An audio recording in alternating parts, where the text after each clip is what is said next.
When an entity is running out of cash, you need to make a decision as to whether you're going to sell the asset, or as the lender, promote the sale of the asset or agree to reorganize the debt. And one key consideration is cash is king. So first of all, it's really important to have that flexibility of having enough cash to even be able to make the decision. And then the question is, what's your best recovery? There's going to be a certain recovery out in the market for selling the asset. There's going to be a different recovery if you can take your payment over time by reorganizing the business, improving its cash flow, and then using that cash flow to service as much debt as possible. You can actually try to set up a dual track auction, which we've discovered is sort of the gold standard for working through this, to try to solicit bids in the market for people who will pay you the most for the asset, but alternatively solicit bids for potentially new management coming in and improving the cash flow of the asset, and again using those cash flows over time to pay you back.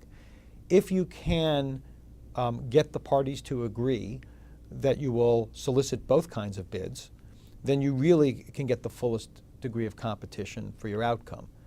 The challenge, or pitfalls, are that you need to get people to agree to it. So for example, there's a fair amount of due diligence that someone has to go through to figure out whether they want to buy an asset. If they feel that the competition for their position at the table is not just the universe of people who might buy it, but also the universe of people who might come in to manage it and reorganize it, they may not be so willing to come in and invest the time and resources.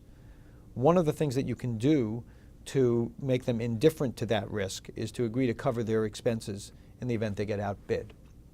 And therefore, the effort to see if this is an investment that they're interested in, where they can win the bidding, is something they're willing to undertake because their downside is covered.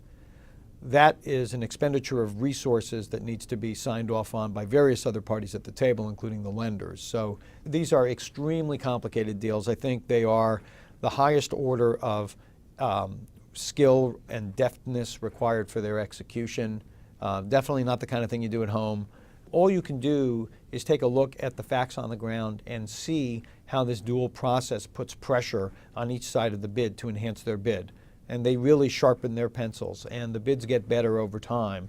And there's nothing like a little competition to bring out the best in people, and that's very much in evidence in these situations.